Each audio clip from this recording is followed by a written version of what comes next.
from Rochester, which is, slightly outside of Buffalo, and we both despise the Bills. So I fucking stand them. All of their fucking laterals that they try to attempt and from Don fail Beebe, miserably. Amazing. just an embarrassment of a Okay. franchise. They're Let's back up a more little known bit. for going through tables than they are at playing football. Right. Let's back up.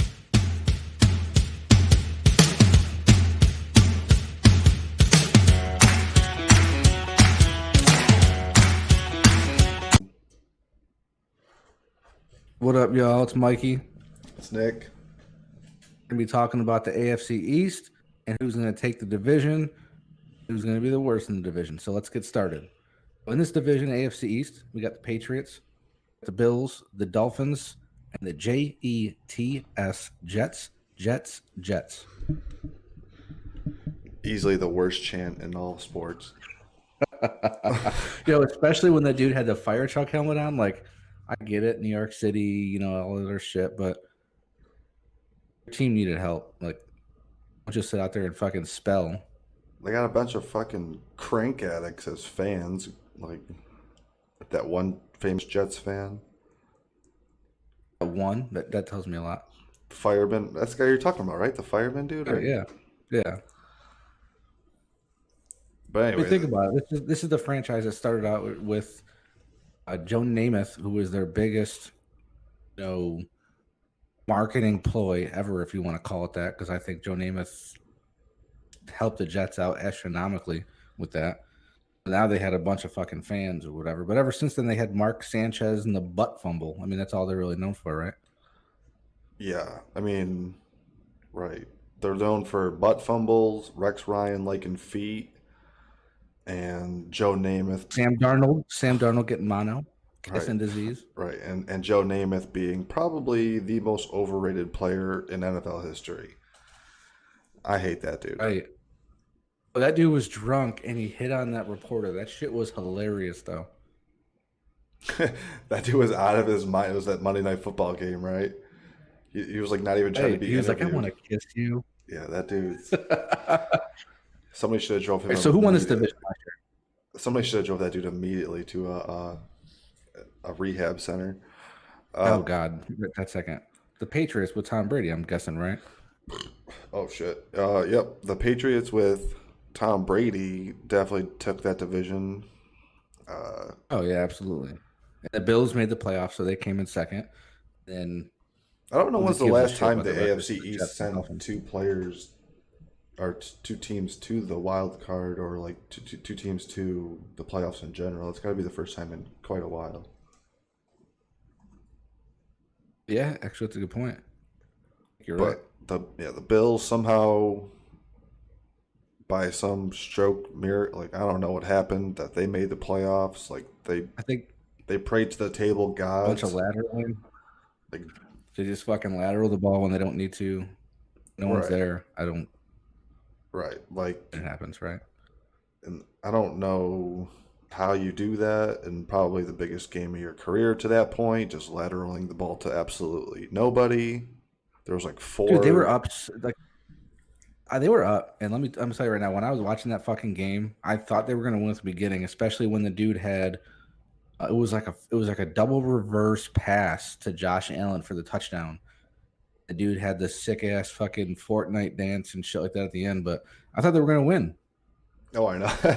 Yeah, that Fortnite dance. Yeah, the Bills. That's what I mean. They look promising, and then in classic Buffalo fashion, they find ways to lose the game with bonehead mistakes.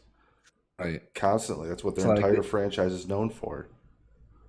That reminds me of the Chicago Bears and the Arizona Cardinals, where head coach, I forgot, is it Dennis Green? Yeah. The one that said, we knew who they were and we let them off the hook. They are who they thought they were. We let them off the hook.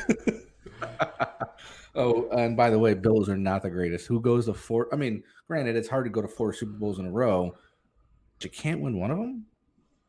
Right. And I was growing up, and that's why I'm not a Bills fan. Yeah. See, we're actually, fun fact, we're actually from Rochester, which is, slightly outside of Buffalo, and we both despise the Bills. So fucking stand them. All their fucking laterals that they try to attempt and from Don fail Beebe. miserably is amazing.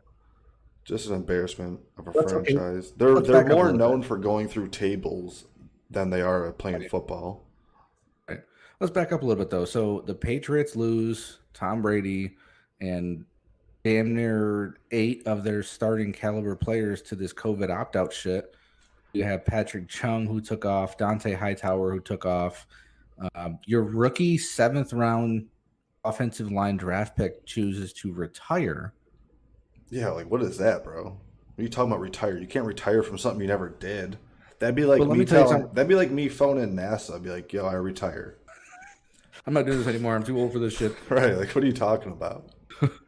No, so okay, so think about this. If Bill Belichick gets this team to the playoffs and to the AFC championship game, crown his ass. Just like Dennis Green says it. Crown his ass. He's going to Right. the Hall of Fame. Because that'd be sick. Yeah.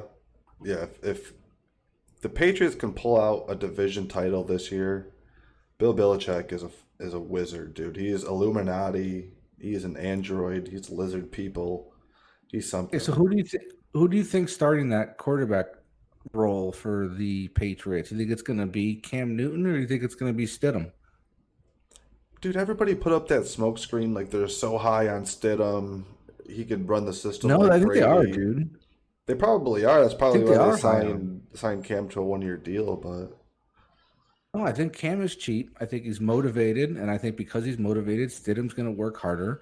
And I think it's a phenomenal idea to get a backup quarterback in COVID. What if Stidham or Cam Newton catches fucking COVID? right, that's definitely something that plagues every team this year is COVID. But if these players take care of themselves with the protocols, I don't think it's going to be as much of an issue as everybody's kind When of you thinking got it will be. when you got dumbasses like that fucking DB over in Seattle that tried to get a girl into his room. I mean, you never fucking know, right? Right. I mean, you would expect that from some, bonehead undrafted free agent rookie corner, I guess. But I don't think an athlete like Cam He Newton's said doing that. he said Brian Hoyer is number 2 on the roster, number 1 in your hearts. Career backup, Brian Hoyer. Hey, he played for the Niners too. Yeah, exactly. Career backup. But there's that funny conversation that floated around the internet that the Dolphins had, the best quarterbacks on the team, which I think they have the better quarterback than Josh Allen. I don't think Tua or Fitzmagic is going to be. If Fitzmagic is lateral on the ball, that shit's going to be a touchdown. Like you just know it. Well, no, they also have. Don't they still have Josh Rosen in Miami? Yeah, they Can got. trade his ass too, or I wonder what's going to happen to him.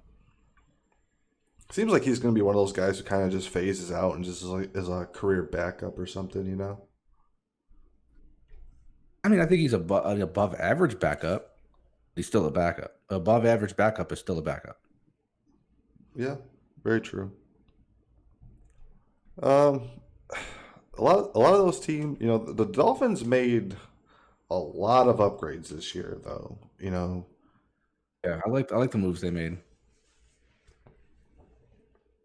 Like I think picking up Tua, uh, some of the pickups they had. They got Byron Jones, Kyle Van Noy, Shaq Lawson.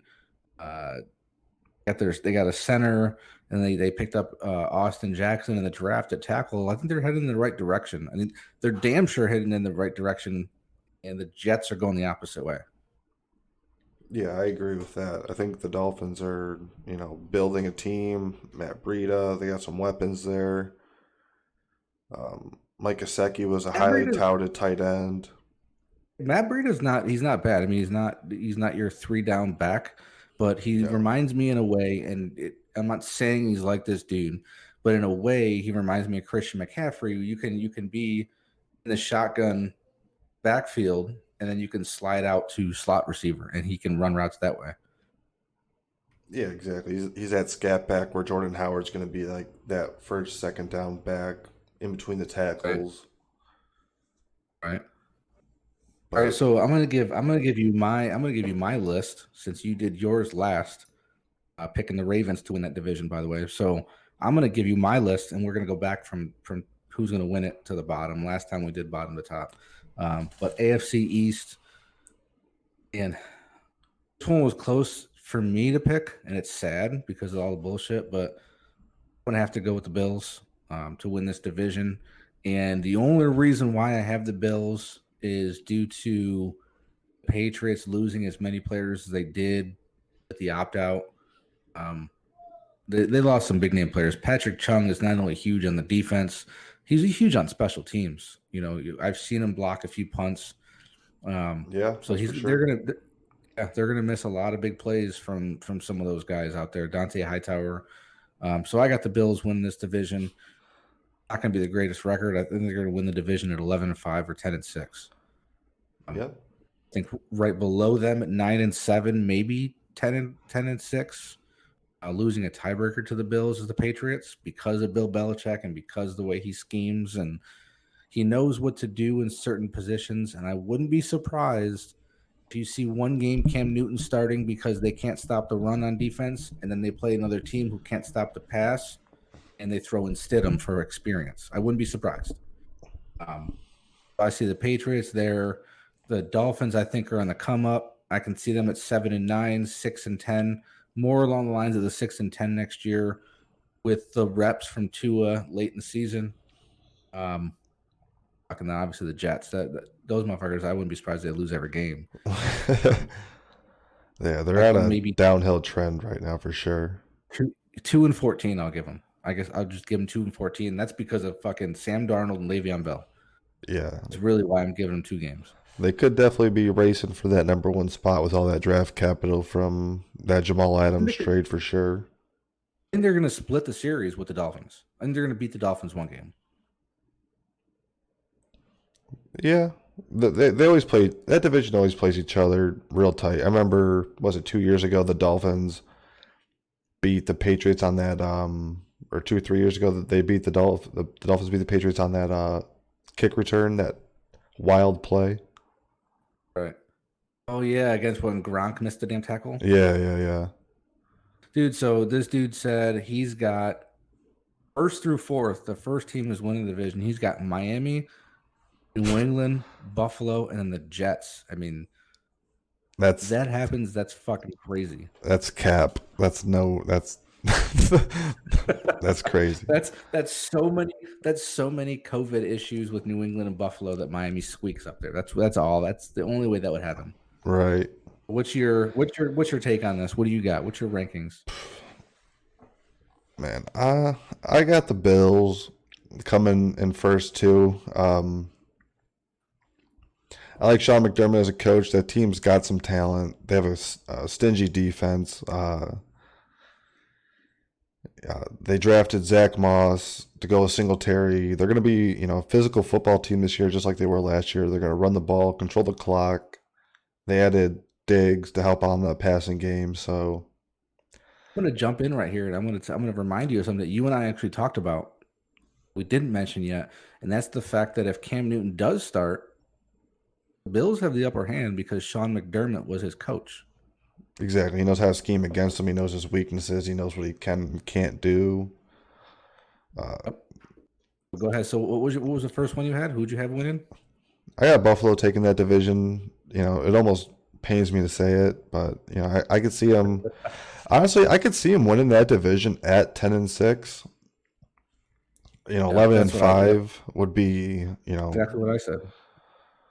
10-6, 11-5 for sure. But also, I could see the Patriots going, 10-6 as well, 9-7, with just because Belichick and that system and all that.